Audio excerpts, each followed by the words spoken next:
Hello learner, my name is Ruchi Gupta. Welcome to my channel Ruchi eco classes for UGC NET. हमने जो है GIC lecturer के exam वाले का 2070 का जो है प्रीवियस ईयर क्वेश्चन स्टार्ट किया था, जिसमें हमने जो है 39 क्वेश्चन हमने कर लिए थे. हमें 40 से स्टार्ट करना था.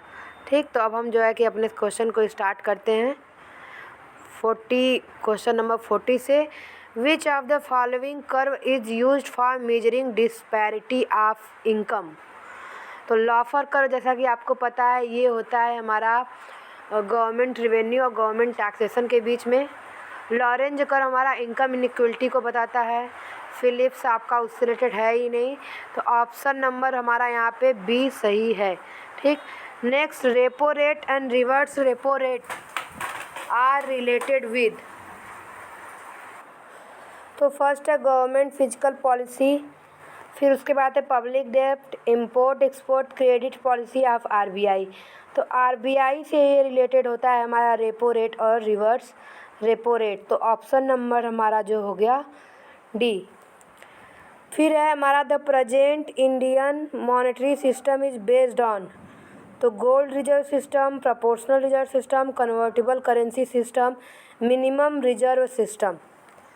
तो गोल्ड रिजर्व सिस्टम आपको पहले पता है कि बहुत पहले होता था, और कन्वर्टिबल तो ये हमारा जो है कि जब हमारा एक्सचेंज मतलब कि फॉरेन एक्सचेंज के टर्म्स में होता है.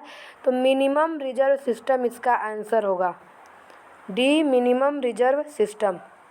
नेक्स्ट है हमारा who among the following economist use the phrase measuring rod of money.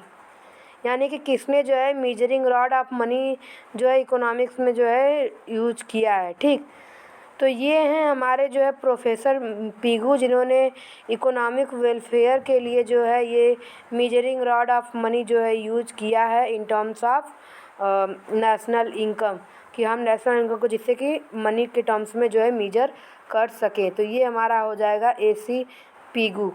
Next है हमारा 44 question. Which of the following state in respect of the deposit with commercial bank is not true. यानी कि विच of the following statement in respect of the deposit with commercial bank is not true. यानी कौन से deposit के term में जो है कि हमारा कॉमर्शियल बैंक के टर्म्स में सही नहीं है. Fix deposit are accepted for a certain period of time. Demand deposit are repayable by the bank as demand. Deposit in current account attract a higher rate of interest as against the saving bank account. Saving bank deposit attract certain restriction of the bank. तो इसमें जो है हमारा option number, तो जो हमारा option number यहाँ पे हमारा सही है, सी सही है.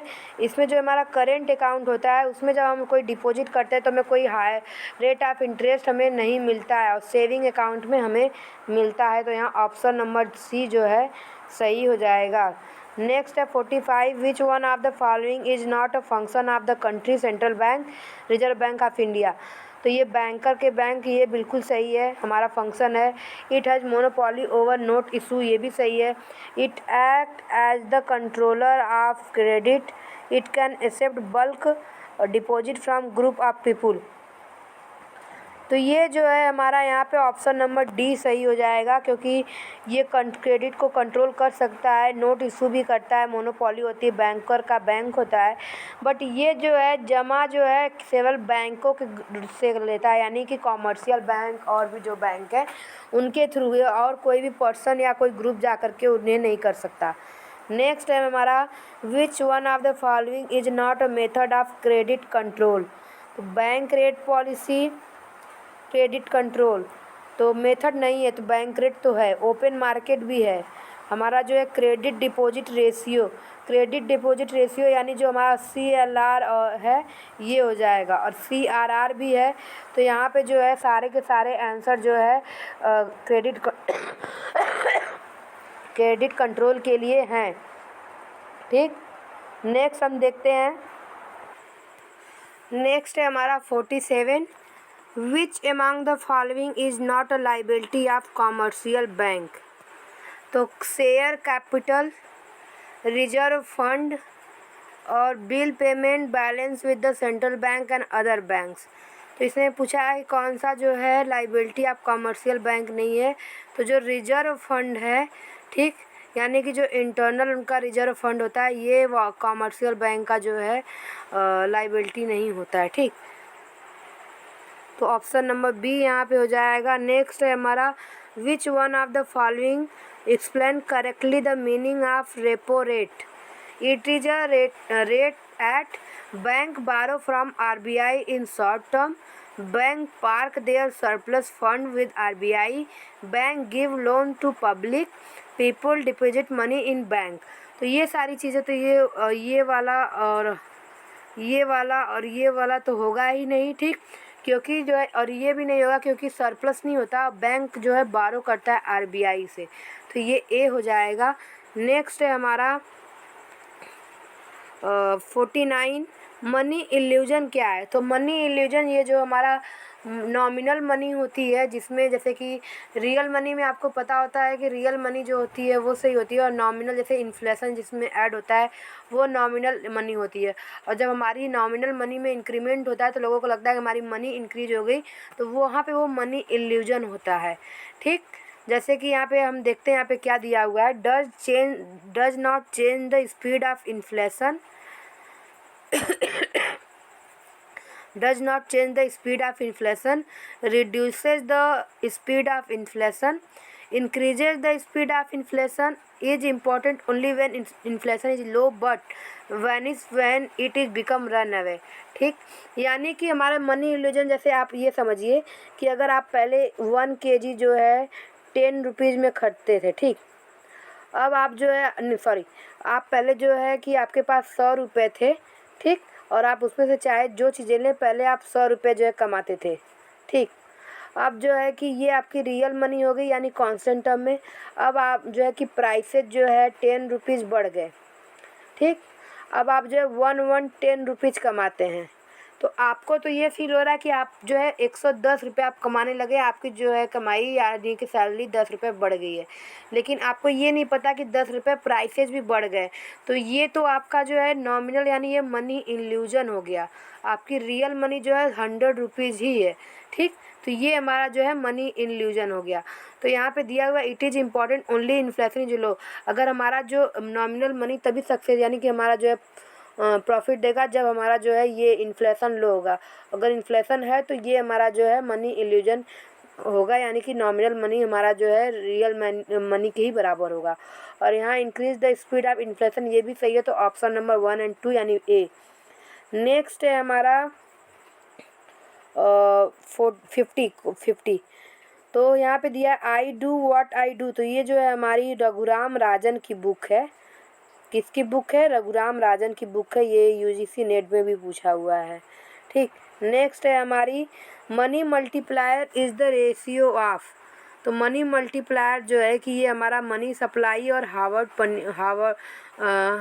हमारा जो है हाई पावर्ड मनी जो होता है उसका रेशियो होता है, ठीक।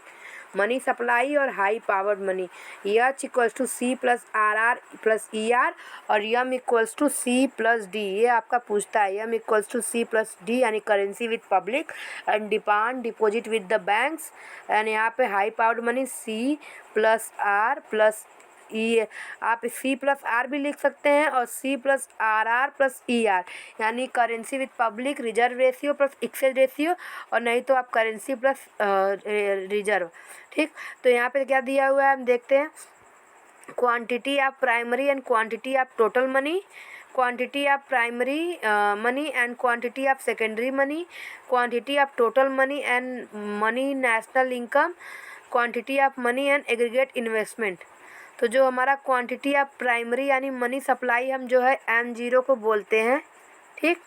और हाई पावर्ड मनी में हमारा जो है सॉरी आ जाती है, तो ये ऑप्शन नंबर ए आ जाएगा, ठीक। अब हम जो है नेक्स्ट चलते हैं 52 पे। विच of the following denotes high powered money. यहाँ पे पूछ दिया कौन सा मनी जो है हाई पावर्ड है, तो यहाँ पे मनी इन कैश ये बिल्कुल नहीं है। डिपॉजिट ऑफ बैंक मैंने आपको बताया ना सी प्लस आर, तो करेंसी इसने बताया नहीं, रिजर्व रेशियो को बता रहा है, तो रिजर्व मनी हमारा जो हो गया हाई पावर्ड मनी का जो है एलिमेंट हो गया, ठीक। अब M0 यहाँ पे दिया हुआ हाई पावर्ड मनी,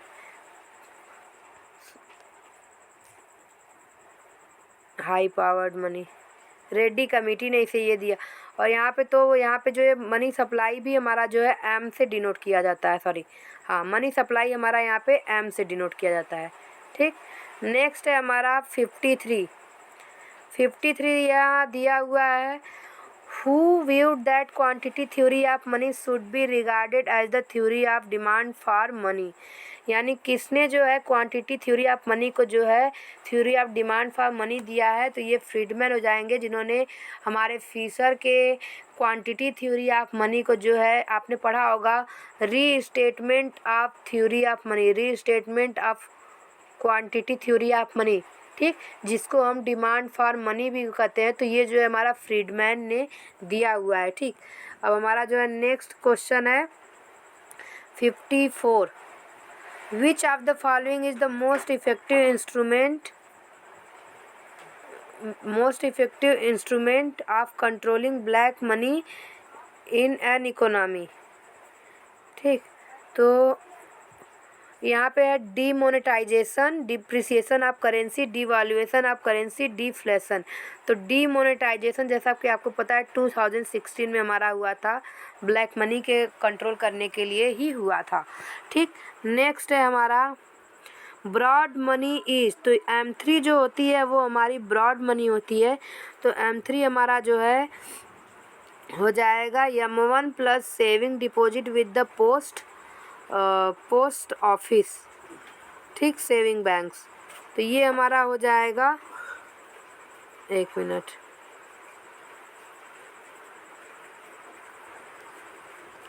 ये जो हमारी पोस्ट ऑफिस सेविंग बैंक्स होती है इनको इंक्लूड नहीं किया जाता है। M1 M0 जो होता है आपको पता है कि यहाँ पे हमारा जो है C प्लस डी हो जाएगा, M0 हमारा जो है C प्लस डी हो जाएगा। फिर उसके बाद जो है हमारा M1 हो जाएगा, जो है कि हमारा जो है कि टाइम डिपॉजिट, हम जो है मनी वाले पार्ट में सारा हम करते हैं यहाँ पे, अभी हम करेंगे इसको मनी वाले पार्ट में। फिर यहाँ पे जो है कि हमारा हम जो है कि इसके बाद और देख लेते हैं इसके, एक मिनट रुक, हाँ, तो M1 इक्वल्स टू हो जाएगा हमारा C plus D plus other deposit, currency with demand deposit plus other deposit. M2 equals to हो जाएगा हमारा M1 plus deposit with post office saving banks.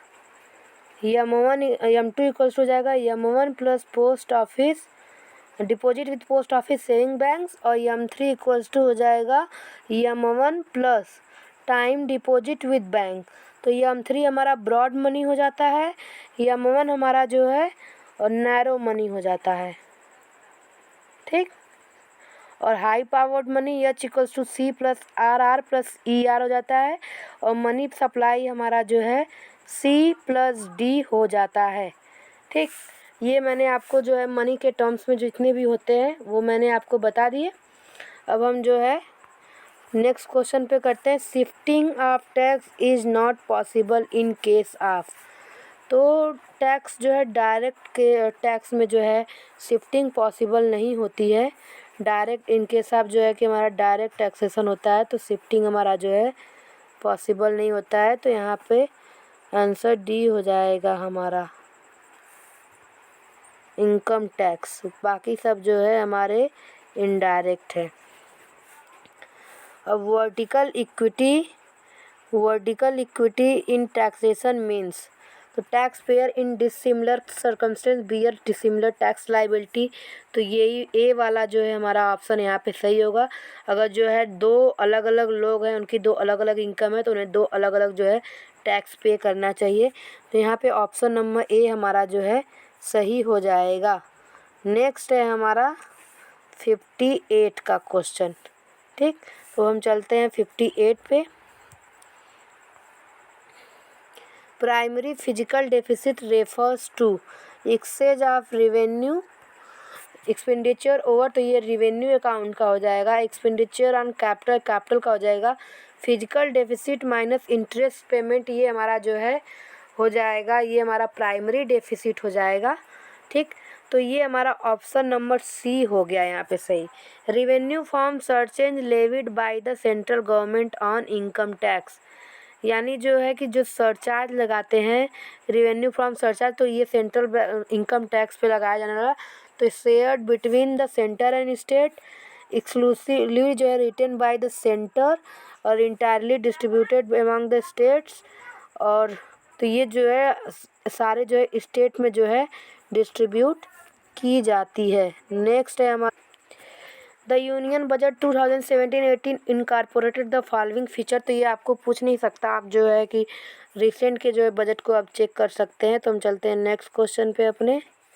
In order to control inflationary pressure fiscal policy should be oriented to. तो हमें जो है अपने expenditure यानी कि वो कॉन्ट्रैक्शनरी यूज करना चाहिए, तो एक्सपेंडिचर को कम करना चाहिए, टैक्सेशन को ज़्यादा करना चाहिए। तो क्या पूछ रहा है यहाँ पे देखते हैं। To divert speculative investment, to check unproductive investment, to encourage productive investment, all of the ever. यानी कि जो है हमें स्पेकुलेटिव इन्वेस्टमेंट जिससे कि रेट ऑफ इंटरेस्ट वगैरह पे तो वहाँ पे जो है इन्फ्लेशन बढ़ता है वो करना चाहिए।